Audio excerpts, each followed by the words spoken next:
Hello artists, and welcome to Creativity Time with Julia Major. At Creativity Time, I show the tips and tricks, but ultimately the art is your own. If that sounds fun to you, I hope you like and subscribe. Today we're going to be making foam printings. Here are some examples of the kind of foam stamps that you could make, but like I said, the fun thing is this technique could be used to make whatever you want. The studio habit that we're focused on today is developing craft. Developing craft means learning new techniques to help with your art. For this project, we're going to need a couple of items. First, you need some kind of foam, either foam that you get in the grocery store like a cucumber tray or craft foam. Next, you need scissors. I'm going to use two types of scissors, but you can get away with just one. You're going to want to use a glue, as many of you probably already know right now. I love tacky glue, but Elmer's works just fine for this as well. And then you're going to want to use some kind of paint or ink. I'm going to be using acrylic because I find that works really well for having the details of the foam stamps show up. You could also use tempera paint. In a pinch, you can use the marker technique that I showed previously.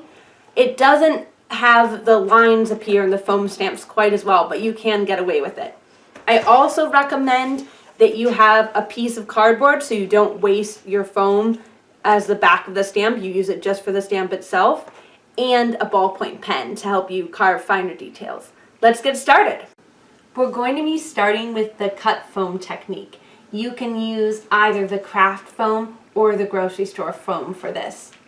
You can make any subject matter you want. Here's an example of a turtle I did.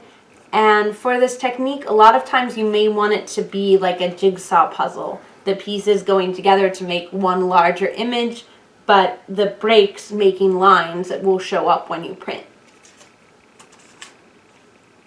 So the biggest trick with this jigsaw technique is you want to make sure that the pieces you cut don't get flipped as you go. If you just are trying to put them to the side, then later you may really have to struggle to put them together. Or maybe you're better at jigsaw puzzles than I am and you won't have that issue. But I like to just set it as I go. The craft foam cuts much easier than the grocery store foam, but they both cut.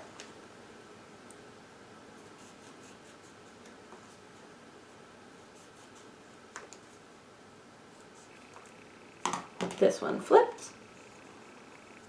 So I like sometimes to start out with the bigger image and then go back and do a smaller cut just to make sure again that my pieces don't get flipped on me, and that way I can figure out the spacing as well.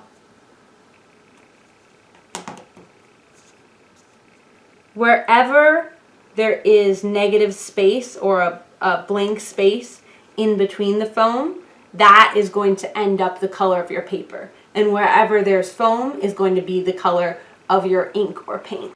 So I like to pour my tacky glue into a little puddle and use a Q-tip. You could also use the tacky directly from the bottle or use a small piece of cardboard. Always glue on the smaller object. It gives you more control. And there's your turtle shell. So tacky glue takes around 24 hours to fully dry, so I'm going to be using this pre-made turtle here.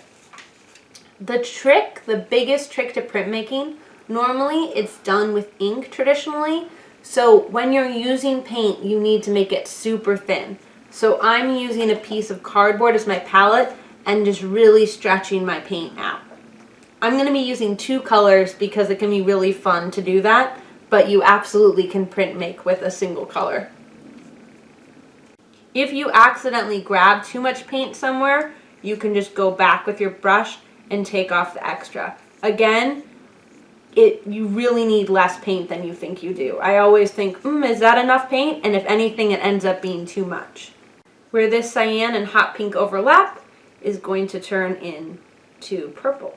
Another cool trick that you can do is carve lines into your paint. It's a similar technique to what's called sgraffito, but in this case there's not another color of paint underneath. Sometimes these lines show up, sometimes they don't, but take a risk, stretch and explore. Prints can be unpredictable. A couple of tricks. One, traditionally people have printed with ink, so when you're using something like acrylic, you want to make sure to make it really thin. But because you make it thin, it is going to dry quickly. So if you're using acrylic, you may want to add a little bit of water into your acrylic. If you're using tempera, you would also probably want to do that. And make sure, like I said, stretch it out nice and thin. If your first print doesn't work, don't give up, engage and persist. I've actually had a couple prints that went wrong on me. Just do another print. That is the whole point of printmaking, is that you can do lots of them and you can experiment and play around. You can paint on little details like an eye if you want.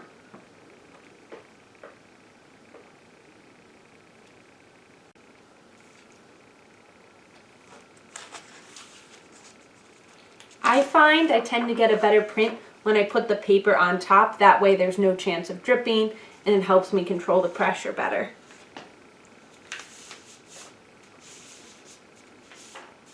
Depending on how wet the paint is, you're going to want to press harder or less hard. As you experiment, you'll get a sense of that. This paint is a little on the dry end, so I'm going to press a bit.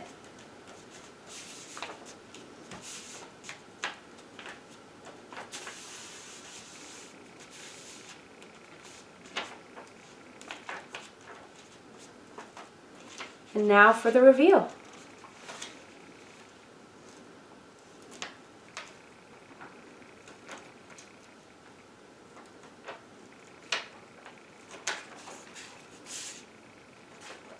And here's my turtle. All right, next I'm going to be showing us how to do the carving technique.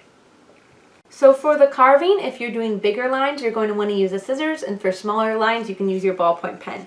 You can cut out your image first and then carve, or carve then cut, whatever feels right to you. One advantage of carving first is it gives you a little bit larger of an area to hold on to if you're doing a smaller piece of work.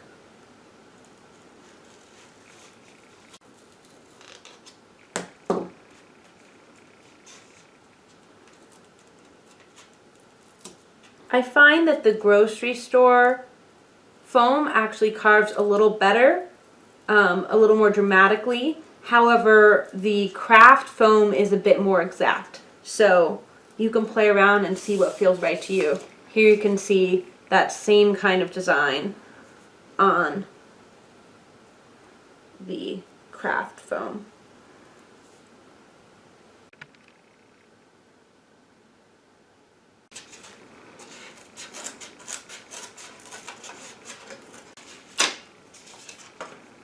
So if I wanted to, I could make a clean cut so this becomes the end of the stamp, or if I want an outline around it, I can have that stamped. You can decide. I'm going to show it this way. It's probably not what I would normally do with this leaf, but it will just give you a clearer sense of the options. So I normally recommend gluing this down onto a piece of cardboard, but for the purposes of this, I'm going to have the foam be loose. It just gives you a little more control if you have it glued onto something. It also allows you to have more than one image on a single stamp.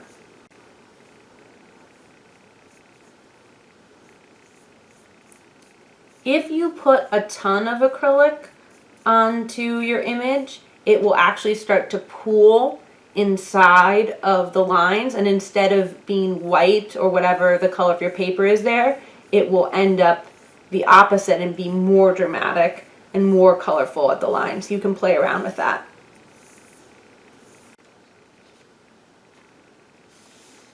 And there it is. There's your leaf.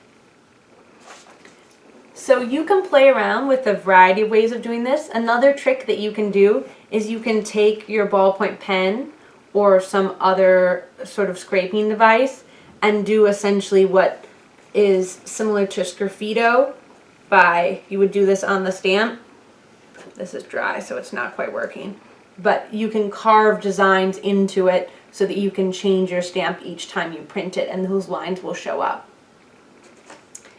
Next creativity time with Julia Major, we're going to be talking about something I'm really excited about, which is glue printing.